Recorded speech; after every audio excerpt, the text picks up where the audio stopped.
Let's go to our first inductee tonight, and it's Ron Jacober. Ron informed St. Louis sports fans for nearly a half century. He worked at KSDK for almost 20 years. Then he spent 26 years at KMOX Radio as their sports director. Let's roll the video on Ron Jacober, please. Ron Jacober, first of all, congratulations on being inducted into the Missouri Broadcasters Association Hall of Fame. Thank you, Art. So, how many Hall of Fames are you in? This is like deja vu all over again for you, isn't it? Well, this is number 6, but this is the biggest one, I think.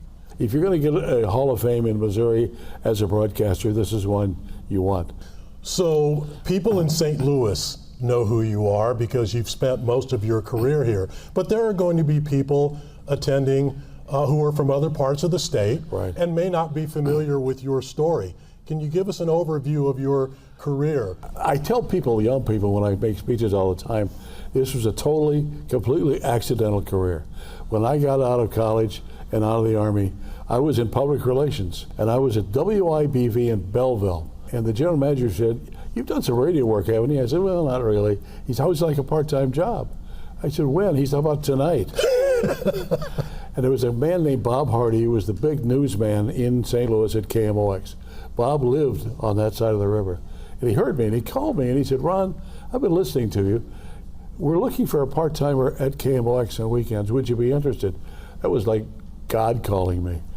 And they eventually, not too long after that, they offered me a full-time job at KMOX. So I was at KMOX for a couple of years. And there was so much talent there, Art, especially in sports. I wasn't getting anywhere, I didn't think. So I called Jay Randolph, who had been at KMOX, and he went to Channel 5. And I said, "Jay, I'm kind of frustrated. It's a great radio station, but if you hear anything, let me know." He said, "Oh my God, we almost hired a guy at Channel 5 last weekend. I'd love to have you over here." I was really unusual in that my first full-time job in broadcasting was at KMOX. That usually doesn't happen. But you really have to work at your profession. And you don't get caught up with how big of a star you are. And you have to be able to take criticism, frankly, in this business. Because if you're not willing to do that, you have to have some thick skin, then you're not going to be successful. But I think just work hard, study it, practice your profession. You know, I tell young people, buy a tape recorder and broadcast into the tape recorder. I used to do that. Then you'll know how you sound, you'll know how you phrase things. But the key, I think, is to work hard at what you're doing and don't get too caught up with how important you are. You say it was accidental, but with the benefit of hindsight, we realize how versatile a broadcaster you were. You did radio, you did television, you did play-by-play of multiple sports at multiple levels, professional, Division I. Yeah. You've written books. Where did that versatility come from? I was inborn with it, I guess. I always was a good writer. People used to tell me, "You're the best writer in the building." I wrote specials here at Channel 5. I had a journalism degree at college at SIU Carbondale. So I did a lot of writing there and had some really good tutors there, some good instructors there, and that certainly helped me. But I used to preach that to a lot of young people, learn how to write. Your Harry Carey story is priceless. You were the only reporter who figured out how to get to him for what became an iconic interview with him. Yeah, I really did. We had heard that Harry was, after 25 years, was going to be jettisoned by the brewery. And I found him at 3 o'clock in the afternoon at Bush's Grove. So I walked in and he said, "Ron, have a Schlitz." I said, "No, Harry, but will you talk to me? Will you do an interview?" "Yeah, absolutely I will." Harry's holding the can of Schlitz like this. I said, "Harry, will you put the can down?" "I won't do the interview if I put the can down." I said, "Okay." So we did the interview and he blasted. I mean, he ripped into the brewery, the Cardinals, Gussie, the whole thing. I knew there was no profanity in it, so we could do it. They played 7 or 8 minutes of it at 6 o'clock. Harry told me later when he'd come in with the Cubs, "I made you famous." I said, "No, Harry, you made me infamous."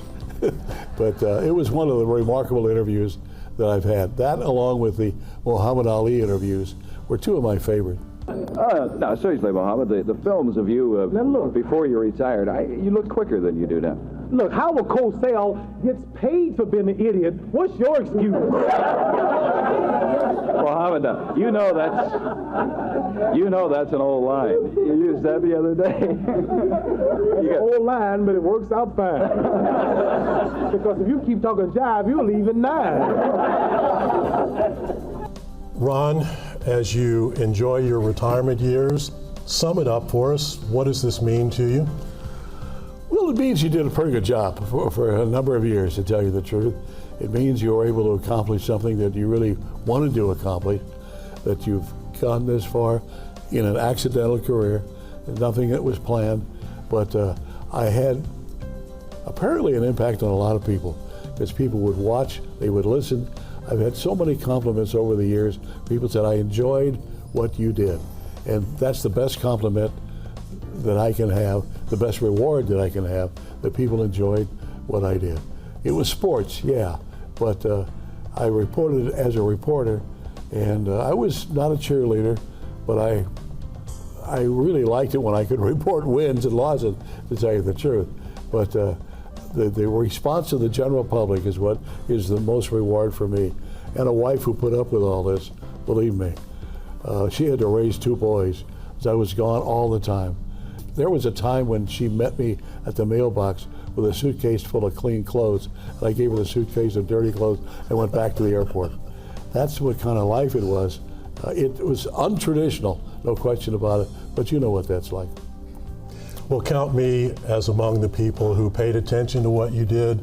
You certainly made an impact on my career, Ron. Congratulations. Thank you, Art. Ron Jacober, my goodness. And with Art Holliday, who's a Missouri Broadcasters Association Hall of Famer, he was on my dorm floor at University of Missouri back in 1973 at Kramer Hall. And what a career he has had, and what a wonderful person. But right now, we'd like to welcome to the podium Ron's son, Jeff, who is a Naval Academy graduate, Top Gun fighter pilot, and he's a captain for one of the major airlines. We should induct him tonight in the Hall of Fame too, shouldn't we? Well, let's please welcome Jeff as we induct Ron Jacober tonight.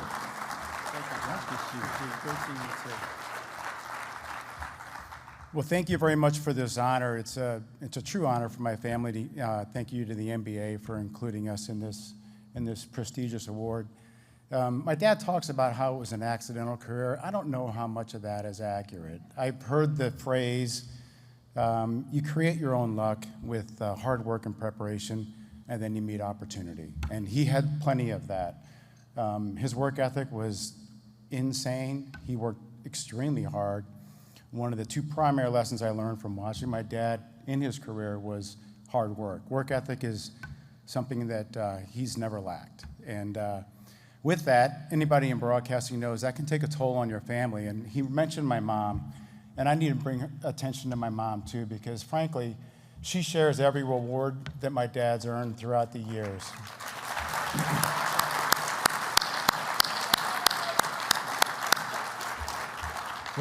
She was the glue that kept my family together, and without her love and support, my dad could not have had the freedom to pursue his career with the passion in which he did. So, Mom, I love you very much, and you're as big a part of this as Dad. So that's the first thing that I learned watching my dad. The second one was his ethics. He treated every interview with respect. He respected the players, the athletes, the managers, the coaches. He loved sports, and he wanted the story to be the story. He worked very hard. He prepared for everything. He would ask hard questions, but they were fair questions. There were no sandbagging and ambushes and that kind of thing. He wasn't looking for what you would refer to today as clicks and likes. He wanted the story to be the story, and he was committed to making that the case. And that respect that he showed came back in spades for him, because he had tremendous access to players and coaches because he treated them with respect. He would get compliments from someone like Tony La Russa after they would do sports on a Sunday morning. Tony would say, Ron, that was great. I mean, I love those questions. They were hard questions, and they were challenging questions, but a lot of fans had those same questions. Why did you pitch to so-and-so? How come you didn't sub out so-and-so? And they were good questions, and they were hard, but they were fair. And Tony appreciated that. He appreciated the opportunity to address the concerns that some fans might have. And Walt Jocketty, another great example. He would share a lot of things off the record. And when it's off the record, my dad never breached that. He respected the story. What that did for him, though, was he had a better foundation for when the story did break, and his story would have more depth. So that respect was returned to him by the players and the athletes. And he's living proof that if you're a foot too short to play pro sports and you can't really jump and you're not very fast, get behind the microphone. And with that, I'd like to introduce my dad, Ron Jacober.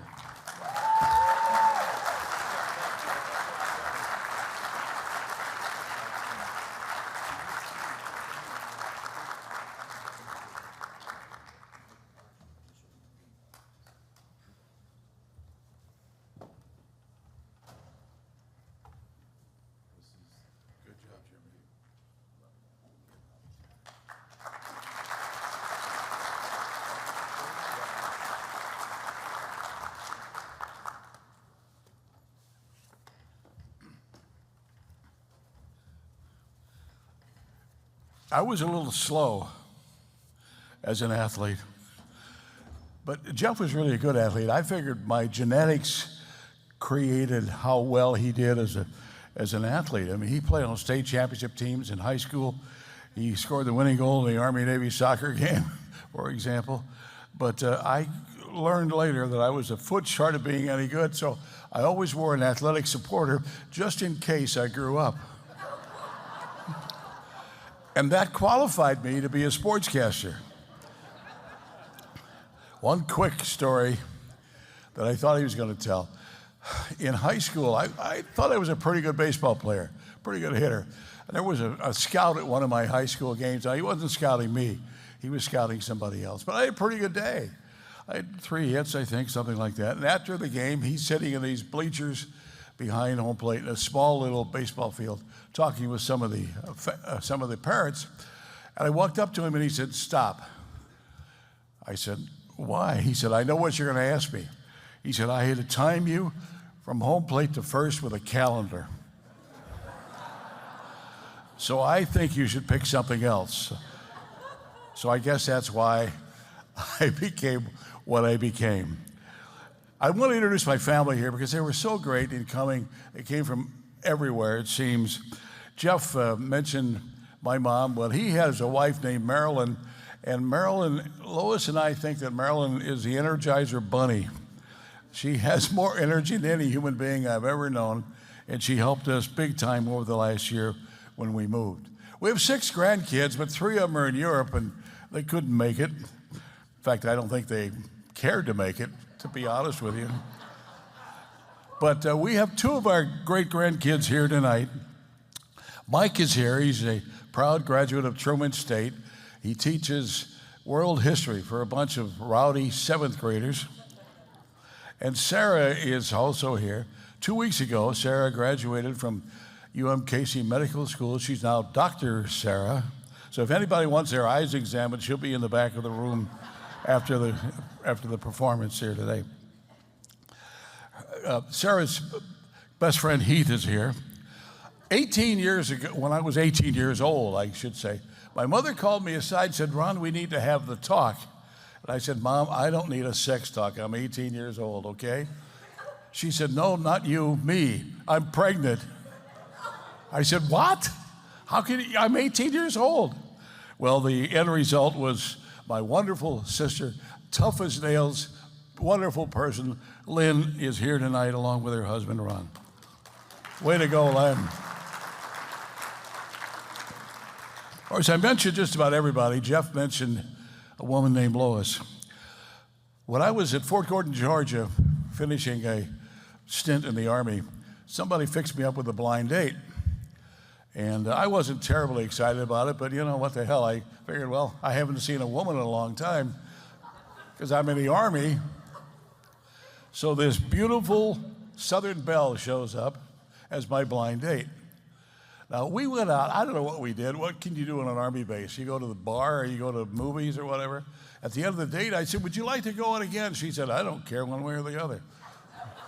Obviously, I made a great impression on her. So we had a couple more dates, and it goes on and on and on and on. Finally, after, and I won't go into the long details, the Southern Baptist from North Carolina married this Catholic guy from the North. And it was an unusual marriage. We call it a mixed marriage in the Catholic Church, but it's been going on for over 60 years, frankly. And she's the rock that this family was built on, to tell you the truth. Jeff mentioned I was gone so much. I had ridiculous hours, early mornings, late at night, doing games all over North America. So she had to raise 2 kids. So I really thank her so much for that, and I have many times. There's one person missing tonight. It's our oldest son, David. Wish he was here. David died 5 years ago of cancer in his mid-50s. He'd be bursting with pride here tonight, and we really miss him. I want to sincerely thank the Missouri Broadcasters. This is a great award. As I learned early in life, I was not going to make Cooperstown as a baseball player. So this is my Cooperstown, the Missouri Broadcasters Hall of Fame. Congratulations to the other inductees. Some of them I know pretty well. There's a guy named Jim Jackson out there. Jim Jackson is the best live remote broadcast engineer I've ever worked with, ever seen, ever. When you walked into the broadcast booth and saw Jim Jackson there, you knew everything was going to be okay because he would take care of it. I saw him fix things during a live broadcast. One time I think I smelled some smoke over there, and he was soldering something or doing something like that. But he was terrific, so I'm glad, congratulate him. A number of years ago, obviously, when I was sports director at KMOX, Robert Hyland, nobody called him Bob except Joe's dad, Jack. Robert Hyland called me in, and he said, "You know this young buck?" And I said, "You mean Joe?" "Yeah, it's Joe," he said. "He's not going back to college at Indiana." I said, "He didn't flunk out, did he?" "No, he didn't flunk out. He's going to be doing the Louisville Redbird baseball games." And Jack wants to keep him busy between now, which was in December, and the start of spring training. So I'm going to put him in the sports office, and you show him the ropes. I know I rolled my eyes, and probably the other guys in sports did too. Well, Joe came in, and I didn't have to show him the ropes. He brought his own ropes because he knew what he was doing. It was amazing what rubbed off from Joe with his dad. And I was thinking the other night, because I've just finished help writing another Cardinal book called 12 Rings, or 12 Championships. And one of the things I did was rewatch Game 6 of the 2011 World Series, the David Freese World Series, some people call it. And the iconic call that Joe made when David Freese hit that ball, Freese told me, by the way, that it was the hardest ball he ever hit, over the center field wall, halfway up that terrace.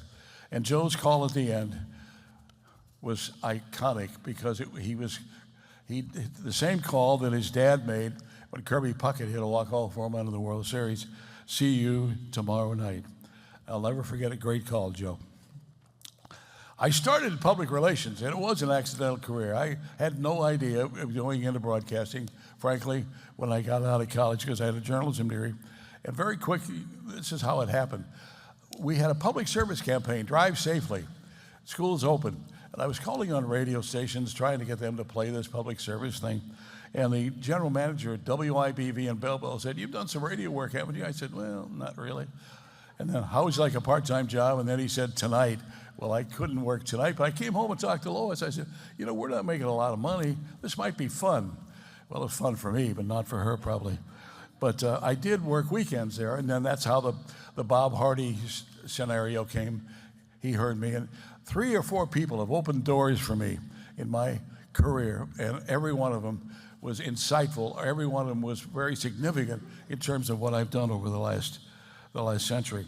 One of the great rewards for me was meeting all the famous people, the talented people I've met, the people I've been able to interview, some of the biggest names in sports in my generation.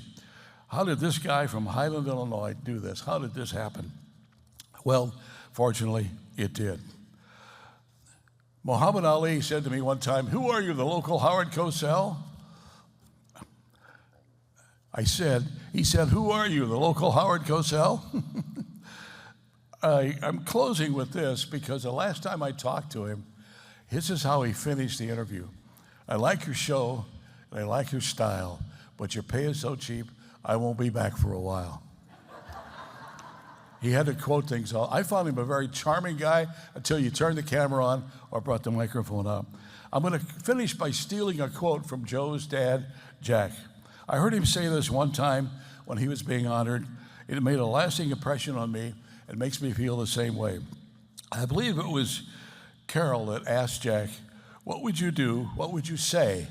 What would you say if you met the Lord? What would you say if you met God? And Jack said, why have you been so good to me? Thank you.